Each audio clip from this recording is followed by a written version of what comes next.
Welcome to today's Lost Souls, where we bring you the most impactful and unforgettable stories from around the world. Today, we remember the lives of remarkable individuals whose legacies continue to inspire and resonate. From iconic musicians to trailblazing activists, join us as we celebrate their extraordinary contributions and bid farewell to those who have left an indelible mark on our lives. Stay tuned for a journey through their incredible stories.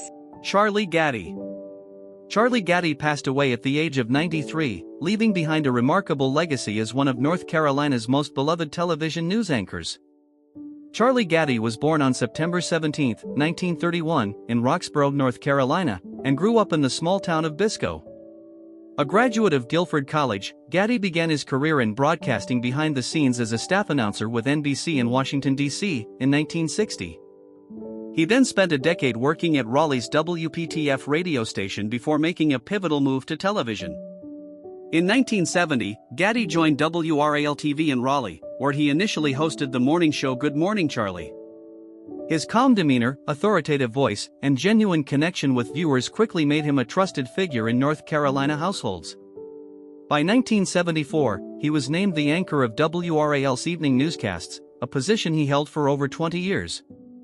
During this time, he became known as the Walter Cronkite of North Carolina, a testament to his credibility and the respect he commanded in the industry.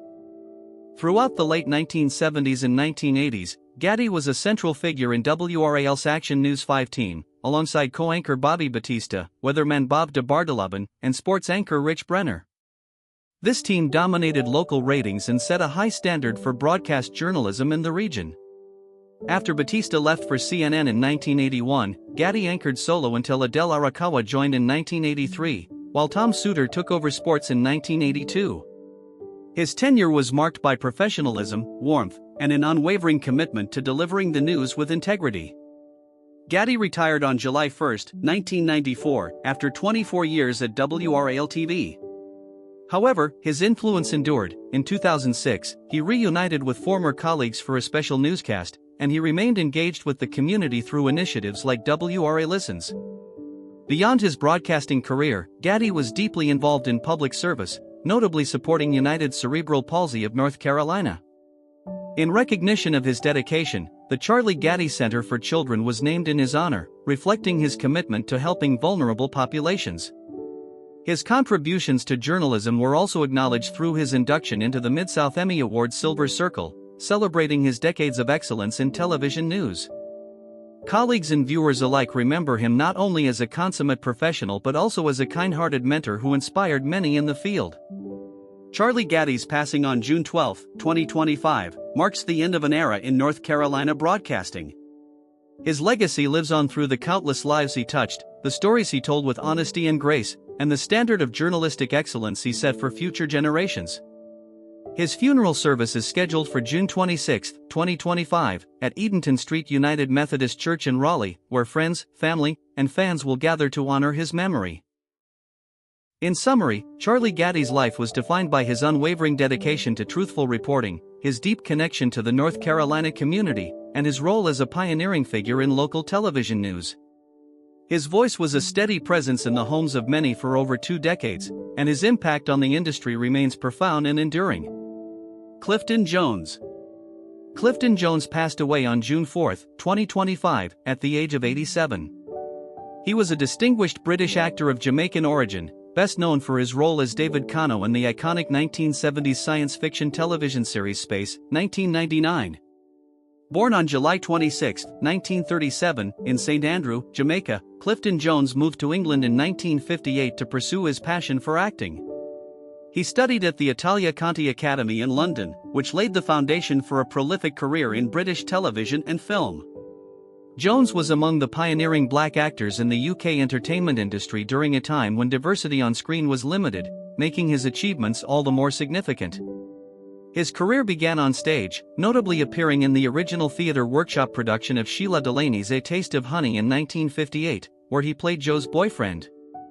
This early theatrical work showcased his talent and helped him transition into television roles. Jones's television breakthrough came with Emergency Ward 10, where he first appeared uncredited in 1959 and then secured a regular role as Dr. Jeremiah Sanders in 1961. This role was significant as it placed him among the first black actors to have a recurring medical character on British TV. He also appeared as Dr. Ferguson in the comedy series Doctor in Charge.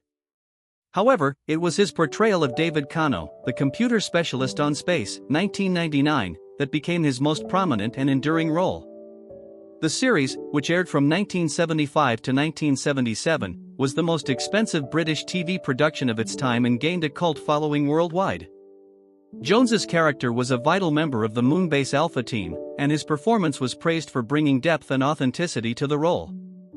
Beyond Space, 1999, Clifton Jones had a rich portfolio of television appearances in popular series such as Dixon of Dock Green, Zcars, Public Eye, Danger Man, Man in a Suitcase, The Troubleshooters, The Persuaders, The London Line, Survivors, 1990, The Professionals, and even Star Trek: The Next Generation, where he appeared uncredited as the board's helmsman in 2 episodes. His film career included roles in The VIPs, 1963, Only When I Larf, 1968, Decline and Fall, Of a Birdwatcher, 1968, Joanna, 1968, Innocent Bystanders, 1972, Father, Dear Father, 1973, The Great McGonagall, 1974, and Sheena, 1984.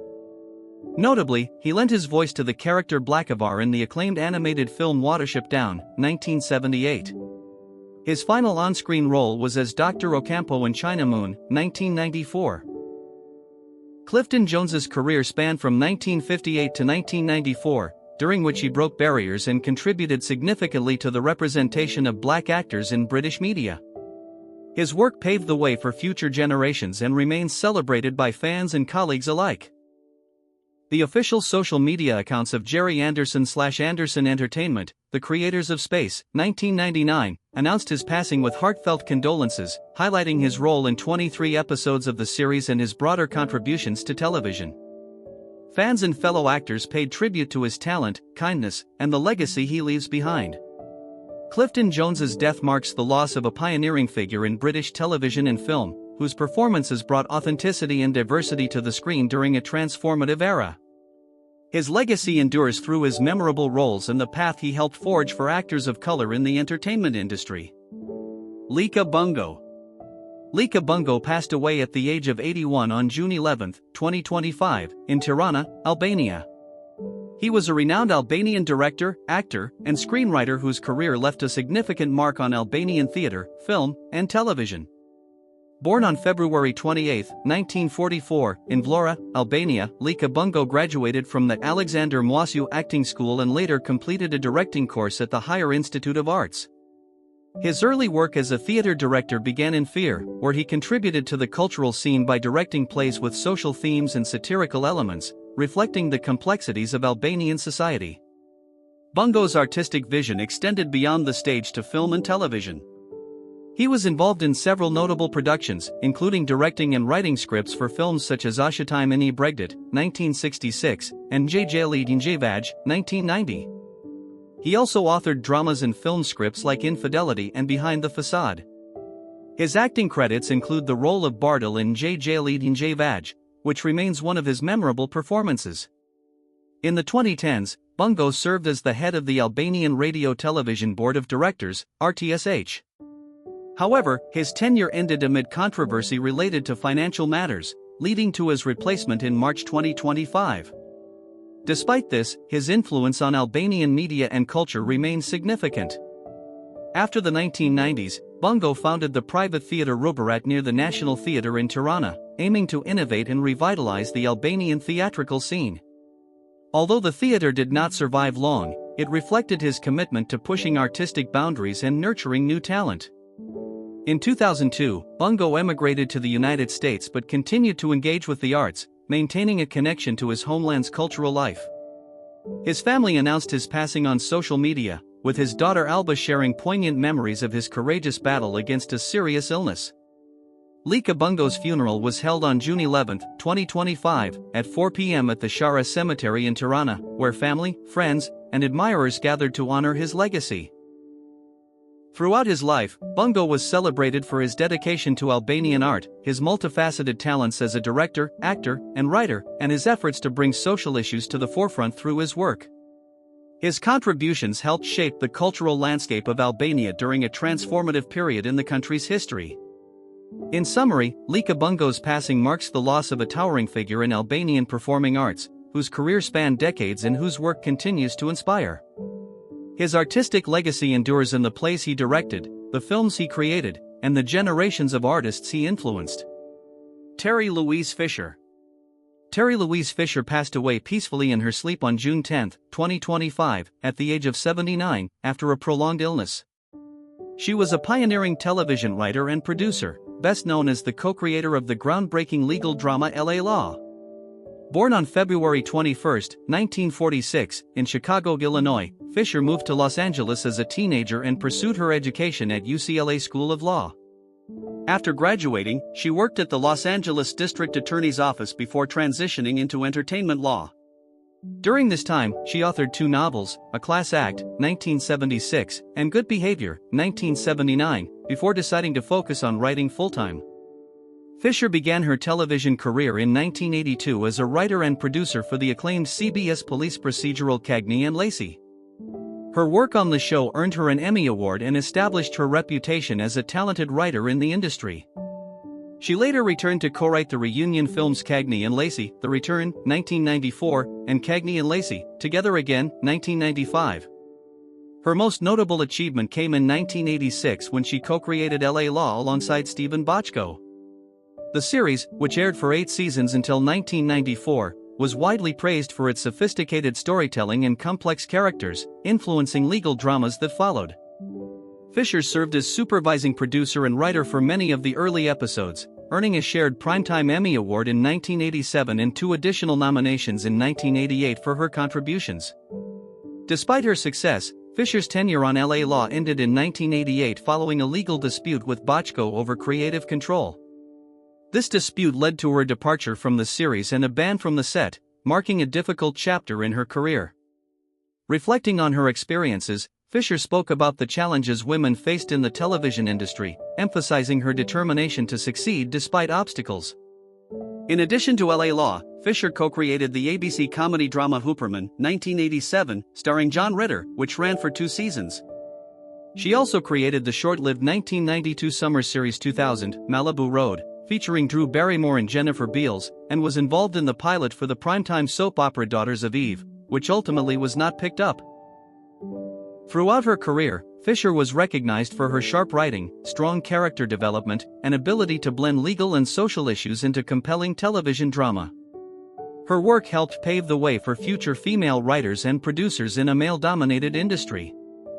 Louise Fisher's legacy is marked by her Emmy-winning contributions to television and her role in shaping some of the most influential legal dramas of the 1980s and 1990s. She is survived by her family, including her cousin Sharwan Rosen, who shared news of her peaceful passing. Her influence continues to be felt in television writing and production, and she is remembered as a trailblazer who brought depth, intelligence, and authenticity to the small screen. Ananda Lewis. Ananda Lewis passed away at the age of 52 on June 11, 2025, after a courageous 7-year battle with breast cancer. She was an influential American broadcast journalist, human rights activist, and 2-time NAACP Image Award winner, widely celebrated for her groundbreaking work as a television host and cultural icon. Born on March 21, 1973, in Los Angeles, California, Ananda Sarasvati Lewis grew up primarily in San Diego, where she overcame childhood stuttering through immersion in theater and debate. She attended the San Diego School of Creative and Performing Arts before enrolling at Howard University, graduating cum laude in history in 1995. At Howard, she quickly became a visible and inspiring figure, combining intelligence, grace, and social consciousness. Her passion for mentoring and community service was evident early on, as she engaged with programs supporting at-risk youth. Ananda first rose to national prominence as the host of BET's Teen Summit from 1997 to 1999, a pioneering talk show that gave Black teenagers a platform to discuss social issues affecting their communities. On Teen Summit, she interviewed notable figures including NBA star Kobe Bryant and then First Lady Hillary Clinton, addressing topics ranging from everyday challenges to national concerns. Her ability to connect authentically with young audiences helped the show become a cultural touchstone. In 1997, Ananda transitioned to MTV, quickly becoming one of the network's most beloved video jockeys, VJs. She hosted flagship programs such as Total Request Live and Hot Zone, where she combined pop culture commentary with thoughtful discussions on serious issues like school violence and racial profiling. Her warmth, intelligence, and candid style broke barriers for black women in media, earning her widespread acclaim and 2 NAACP Image Awards for her work on BET and MTV. In 2001, Ananda launched The Ananda Lewis Show, a syndicated daytime talk series that sought to balance entertainment with social consciousness. Though the show debuted just one day before the September 11 attacks, which affected its syndication prospects, it tackled difficult topics like domestic violence, breast cancer awareness, and racial profiling with a frankness rarely seen on daytime television at the time. This program foreshadowed later issue-oriented talk shows hosted by figures such as Tamron Hall and Jada Pinkett Smith.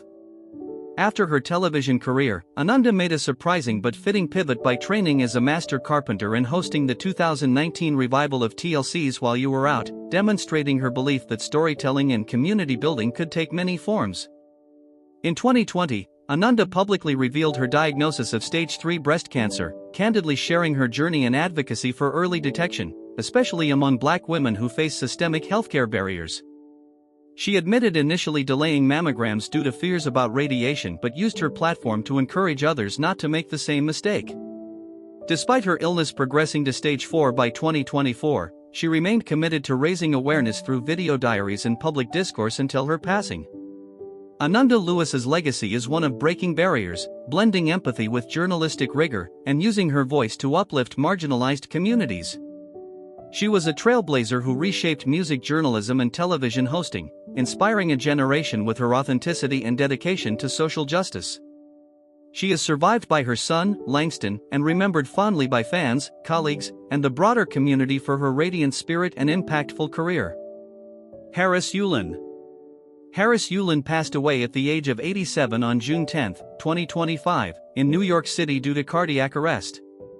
He was a prolific American actor celebrated for his extensive work on stage, film, and television, with a career spanning over 6 decades and more than 100 credits. Born on November 5, 1937, in Los Angeles, California, Yulin began his acting career on the New York stage in 1963 with the play Next Time I'll Sing to You. He made his Broadway debut in 1980 with the revival of Watch on the Rhine and went on to perform in numerous notable productions including The Price, Diary of Anne Frank, Hedda Gabler, The Visit, and Death of a Salesman. Besides acting, he also directed several plays such as The Glass Menagerie and The Trip to Bountiful, earning acclaim for his theatrical contributions. Yulin was widely known for his ability to portray complex characters, often playing menacing or authoritative figures with nuance and depth. His filmography includes memorable roles such as the corrupt detective interested in doing business with Tony Montana in Scarface, 1983, the dismissive judge in Ghostbusters 2, 1989, and a corrupt Los Angeles official in Training Day, 2001. Other notable films include Clear and Present Danger, 1994, Bean, 1997, The Hurricane, 1999, and Looking for Richard, 1996. On television, Yulin earned a Primetime Emmy Award nomination in 1996 for his guest role as crime boss Jerome Belasco on the hit NBC series Frasier.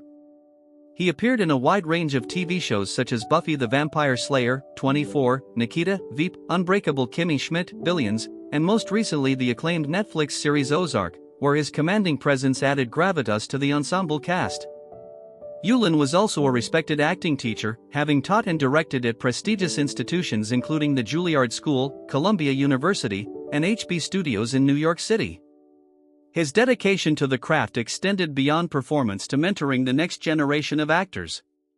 In the final weeks of his life, Yulin was preparing to star in the MGM Plus series American Classic, directed by Michael Hoffman and featuring Kevin Kline and Laura Linney. Hoffman praised Yulin as one of the greatest artists I have ever encountered, highlighting his immense technique, vitality, and generosity both as an actor and a person. Harris Yulin is survived by his wife, actress Kristen Lohman, his son-in-law Ted Mineo, nephew Martin Crane, and godchildren Marco and Lara Greenberg. He was preceded in death by his daughter, actress Claire Lucido. A memorial service will be held at a later date. Harris Yulin's legacy is that of a consummate actor whose versatile performances and deep passion for the craft enriched stage and screen alike. His ability to bring complexity and humanity to often villainous roles made him a distinctive and respected figure in American acting. Harris Yulin, November 5, 1937 to June 10, 2025, was an American actor whose distinguished career spanned over 6 decades, encompassing more than 100 film, television, and stage roles. Known for his versatility and commanding presence, Yulin built a reputation as a consummate character actor, often portraying complex, authoritative, or morally ambiguous figures with nuance and depth. His enduring contributions to theater, film, and television have left a lasting imprint on American performing arts. Early life and training. Born Harris Bart Goldberg in Los Angeles, California, Yulin was abandoned as an infant and later adopted. Growing up in a Jewish household, he developed an early interest in the arts. He pursued formal acting training at the University of California, Los Angeles, UCLA, studying under the renowned acting coach Jeff Corey. This rigorous foundation equipped him with a strong command of classical and contemporary acting techniques. Before settling in New York City to pursue his career, Yulin traveled extensively throughout Europe and Israel. These experiences enriched his worldview and artistic sensibility, contributing to the depth he brought to his performances. Theater career. Yulin's professional stage debut came in 1963 with the off-Broadway production Next Time I'll Sing to You by James Saunders. Early in his career, he became known for his performances in classical works, particularly Shakespeare. He appeared in A Midsummer Night's Dream, 1964, Richard III, 1966, and King John, 1967, demonstrating a mastery of Shakespearean language and complex characterizations. His portrayal of Hamlet in 1974 was especially acclaimed, highlighting his ability to convey psychological complexity.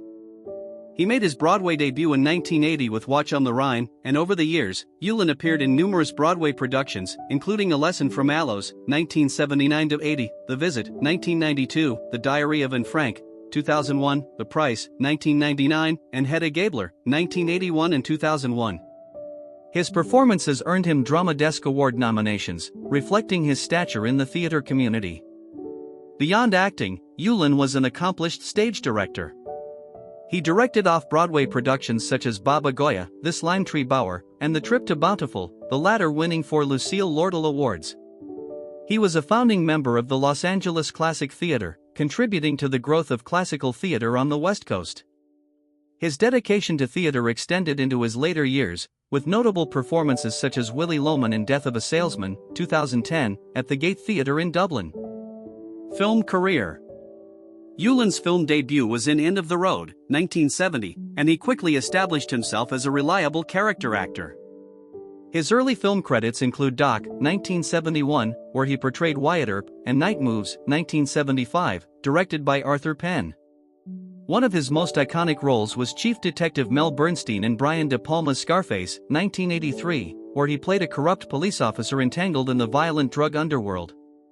This role showcased his ability to portray morally complex characters with intensity.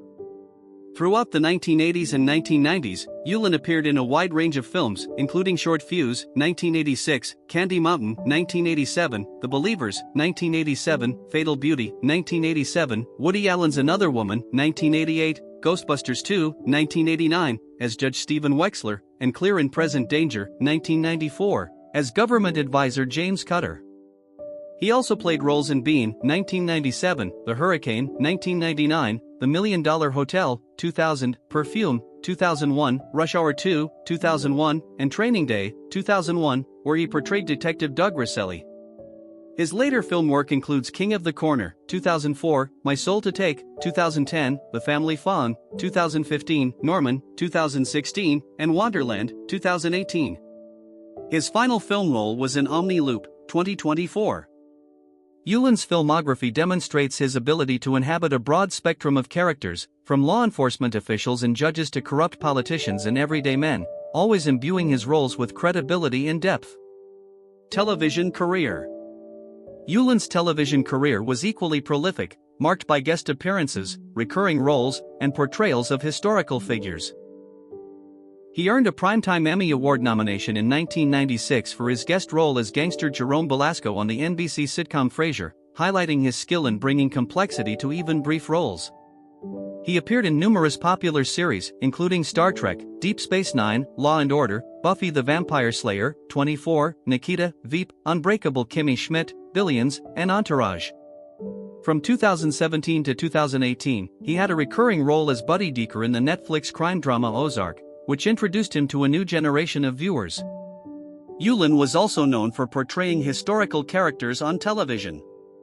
He played figures such as J. Edgar Hoover in the FBI story, FBI vs. Alvin Karpaz, 1974, Machine Gun Kelly and Melvin Purvis, G-Man, 1974, Russian General Fomin in The Missiles of October, 1974, Israeli General Fomin in Victory at Entebbe, 1976, Jesse James in The Last Ride of the Dalton Gang, 1979, Senator Joseph McCarthy and Robert Kennedy and His Times, 1985, and General George C. Marshall and Truman, 1995. He co-starred as the egomaniacal newscaster in the CBS drama WIOU, 1990-91, and his television work was characterized by a wide range of roles that demonstrated his versatility and depth. Personal life. Yulin's personal life was marked by both love and loss.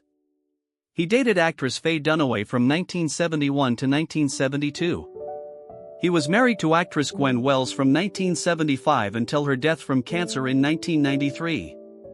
Wells was known for her role in Robert Altman's Nashville, 1975, and a documentary chronicling her illness and passing was featured at the 1998 Berlin Film Festival. In 2005, Yulin married actress Kristen Lohman, who survived him. His daughter, Claire Lucido, predeceased him in 2021.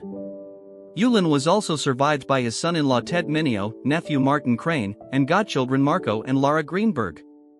Outside of acting, Yulin was an avid birder and lover of the sea, reflecting a contemplative and nature-loving side. Legacy and final years. Harris Yulin's career is a testament to the power of character acting. While he never achieved leading man status, his work enriched every project he was part of. He was admired for his ability to bring subtlety and complexity to roles that might otherwise have been one-dimensional. He remained active professionally into his late 80s. Shortly before his death, he was preparing to star in the MGM Plus series American Classic, directed by Michael Hoffman and co-starring Kevin Kline and Laura Linney. Hoffman praised Yulin as one of the greatest artists I have ever encountered, noting his vitality, generosity, and technical skill. Yulin died on June 10, 2025, in New York City due to cardiac arrest. His passing was mourned by colleagues, fans, and the artistic community worldwide. Plans for a public memorial were announced, reflecting the deep respect and affection he inspired. Conclusion. Harris Yulin's life and work exemplify dedication to craft and artistic integrity. His extensive body of work across theater, film, and television showcases a remarkable range and depth. As an actor, director, and mentor, he influenced generations of performers and enriched American culture. His legacy endures as a model of professionalism, versatility, and heartfelt storytelling. Harris Yulin's source of income, a comprehensive overview. Harris Yulin, a prolific American actor whose career spanned over 6 decades, earned his livelihood primarily through his extensive work in film, television, and theater. His diverse portfolio of roles, ranging from classical stage performances to memorable character parts in major Hollywood films and popular TV series, created multiple streams of income that sustained him throughout his life. This detailed analysis explores the various facets of Yulin's career that contributed to his financial earnings and overall net worth. 1. Income from film roles. One of the most significant sources of Harris Yulin's income was his work in the film industry. Beginning with his film debut in the early 1970s, Yulin built a substantial filmography that included over 50 movies. His ability to portray complex, often morally ambiguous characters made him a sought-after character actor in Hollywood. Some of his most notable film roles include Scarface, 1983. Yulin played Mel Bernstein, a corrupt police officer, in this iconic crime drama directed by Brian De Palma. The film's enduring popularity has ensured ongoing residual income for its cast through reruns, DVD sales, and streaming platforms. Ghostbusters 2, 1989. As Judge Stephen Wexler, Yulin contributed to this blockbuster sequel, which further amplified his visibility and earnings.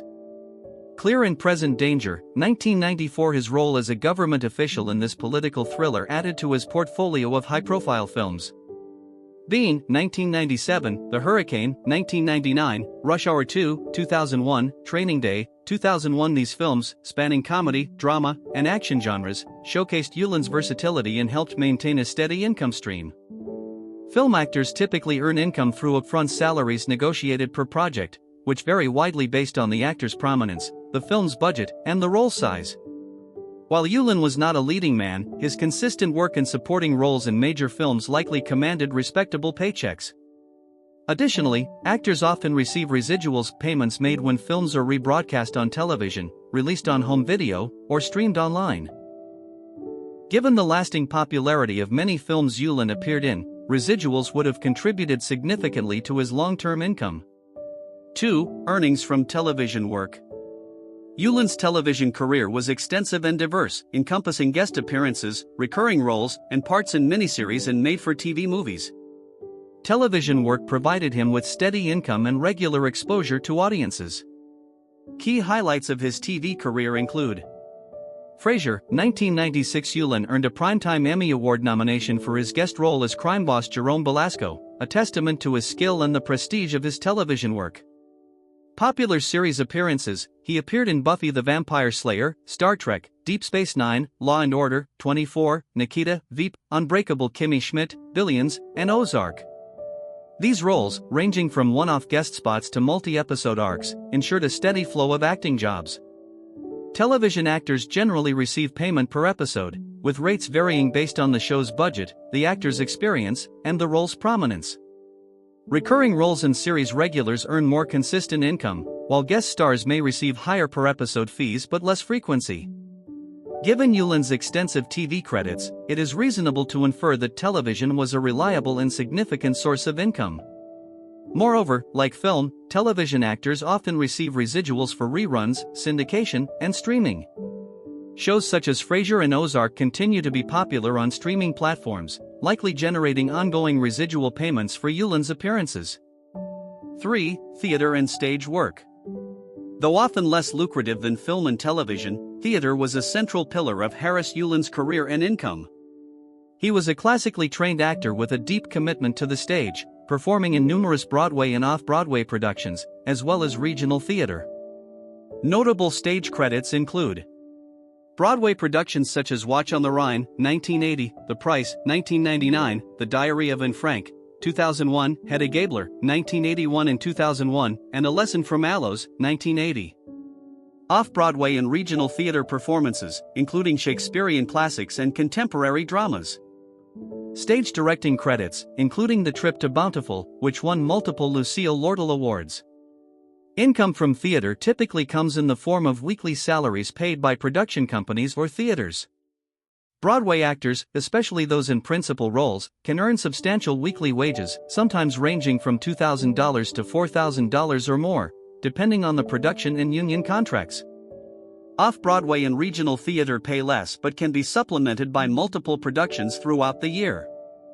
Yulun's dual role as actor and director likely provided additional income streams from directing fees and royalties, especially when productions were successful or revived.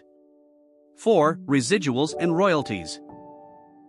A key aspect of Harris Yulun's long-term financial stability would have been residuals and royalties. Residuals are payments made to actors when films or TV shows are rebroadcast, released on DVD, or streamed online.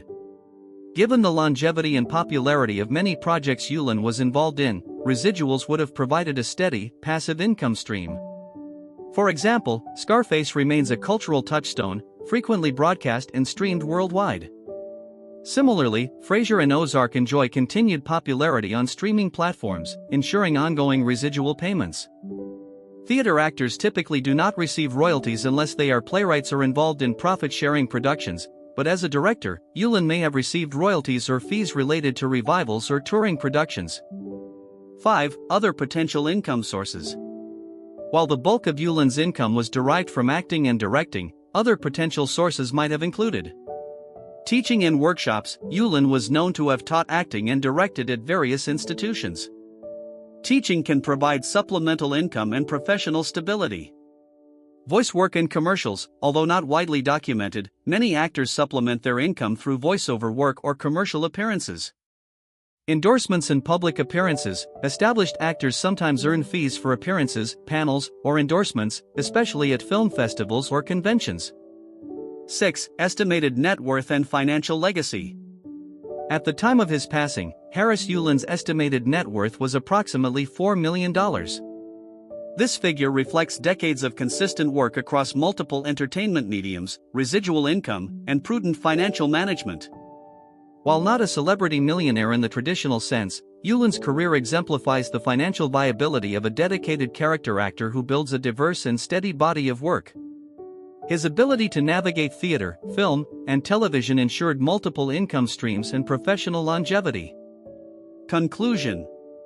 Harris Yulun's source of income was multifaceted, reflecting his versatility and dedication as an actor and director. His earnings came primarily from film roles in iconic and popular movies, supplemented by residuals. Extensive television work, including guest spots, recurring roles, and Emmy-nominated performances, with ongoing residuals from reruns and streaming. A robust theater career as both actor and director, offering steady salaries and additional directing fees. Potential supplementary income from teaching, voice work, and public appearances. Yulun's career is a testament to the value of versatility, professionalism, and artistic integrity in building a sustainable livelihood in the performing arts. His financial success, while modest compared to Hollywood superstars, reflects a lifetime of hard work, talent, and adaptability.